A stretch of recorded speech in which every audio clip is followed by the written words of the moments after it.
Does have tax-free attractions for the drivers who live here and commute Wayne Gardner style to work. Nelson Piquet being one of them. He also has his yacht and helicopter close by, but I think he earns it. Just look at this fabulous in-car footage of the Camel Lotus in the wet at the Principality. And this is where they really earn their money. Look at the Armco down both sides, not giving you an inch. And the only thing you've got to go by really is the shine on the road. That helps. And they may not watch it on the telly, but many of the Grand Prix jet set drivers are neighbours in Monte Carlo. Many of the fans flocked in to see the Ferraris. Gerhard Berger and Michele Alboreto seem to find more speed at Detroit, finishing second and third in the time charts. Yes, they found some more power from the engine, but the Italian press would have us believe the newfound form was spiritual, the Pope having visited the Ferrari factory very recently. Nelson Piquet seemed in slightly better spirits after his fourth place in Canada, but even so, he couldn't summon much confidence for this race. Well, still in one piece. I think it's a fantastic weekend. Well, we had some trouble to set up the car, but so far everything is going all right. What about for the race? What's the major factor going to be? To finish. And very good finish here. The circuit's breaking down. Very good for the tires. It'll be a very hard race. Andrew, it had been exactly 10 years since Nelson Piquet made his Grand Prix debut here at Hockenheim, and he had a typically mischievous Piquet hope for his 150th Grand Prix. Oh, the two McLarens hit each other in the first corner, led the race for me. Nelson's sense of adventure didn't stop there either, for he was one of a handful of drivers to choose slick tyres to start the second wet Grand Prix in succession. So Ayrton Senna on his customary pole position for the German Grand Prix after a two-race absence, and there at the start, Senna off into the lead, but Prost another bad start as Berger goes into second place and Alessandro Nannini up into third place. Prost down to fourth in the blinding spray at the German Grand Prix at Hockenheim. So Senna leads. That's where he wants to be, out front, away from the spray, but there are a few drivers out there on slick tyres. Senna in the lead into the S-curve. Behind him, Gerhard Berger, then Nannini, then Prost, then Alboreto, then Gugelmin well up in the march, and Nelson Piquet spinning away on slick Sterling. Well, I reckon he must have got slightly offline coming in there onto the slightly wetter part than he thought, because it certainly wasn't the right decision under those conditions. The Hungarian Grand Prix comes the mandatory drivers' briefing, where the 26 starters and their team managers are lectured on the do's and don'ts of the forthcoming race. There is time for wrist slapping and condemnations of bad behaviour during practice, but it is perhaps one of the funniest sights in Grand Prix racing as sheepish drivers face the rule makers and their fellow competitors in a schoolroom atmosphere. They all study their parts carefully, as this is probably where the script for the race is written. The huge communist crowd, and Nelson Piquet got ahead of his teammate Nakajima and up into fifth place, so Nakajima sixth and dropping back a little bit at this point. But the two marchers are now up on Patrese tail.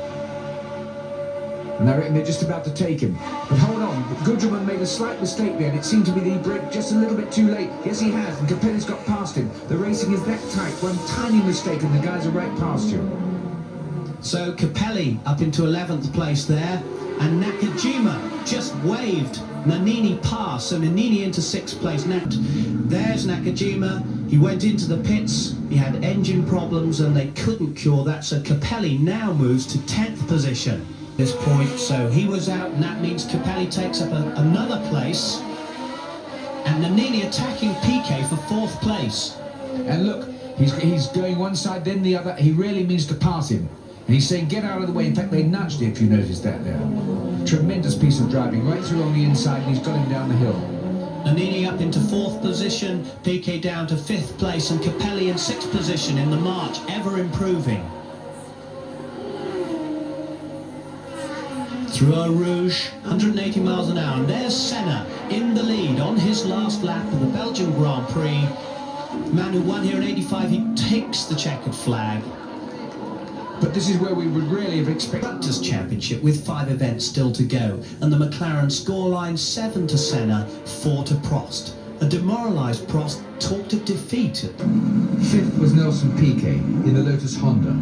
Was he very disappointed with that place after being hailed world champion here at Suzuka a year earlier?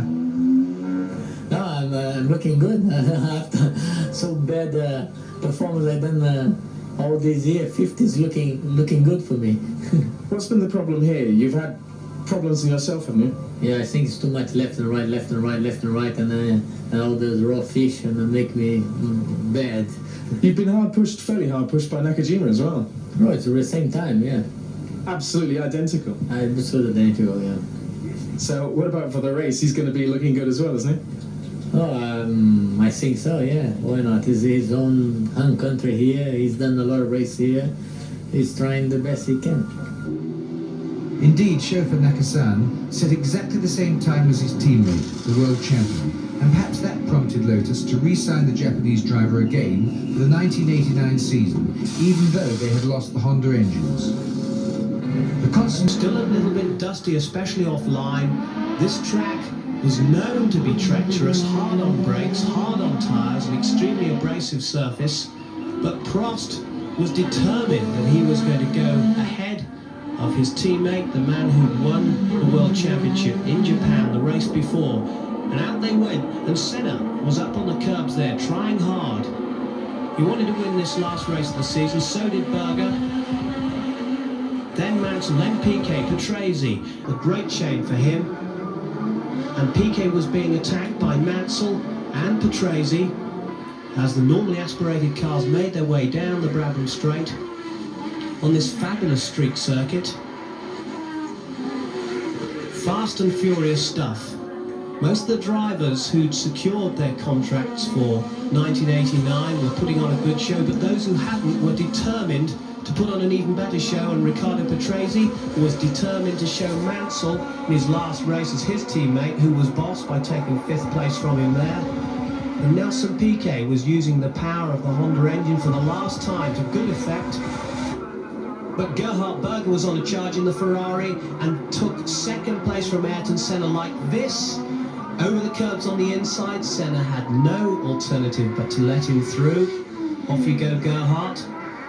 Prost hammering out in the front, and Gerhard Berger just threw away his rip-off visor there, but started closing on Alain Prost in the lead.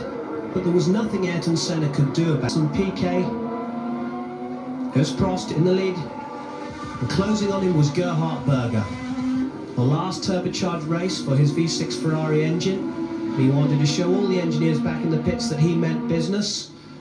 And just watch this, as Berger went inside Prost, Prost didn't do anything. If you discount the 11 best score rule, Prost actually scored more points than Senna in their epic struggle. But why had Prost let Gerhard Berger's Ferrari go past so easily? The breakfast this morning, he wanted to go with full boost and didn't care about the fuel consumption because it was so bad in fuel consumption that they knew they couldn't win the race. So I didn't take care of him and just let him pass in the straight and just wait for the right moment. Then the moment he couldn't go quicker because of fuel consumption. So I was happy when he had a problem with Arno, but he didn't change anything on the start of the race. I wanted to win the last one. It was also very important for the historic point of view. I won 35 races with a turbo engine, and that is the last race of the turbo engine. I think I deserve to win the last one. I think Alan drove a very good race, deserved a win, and it was a good finish for McLaren Honda in the year, 1 and 2, fantastic. Well, there we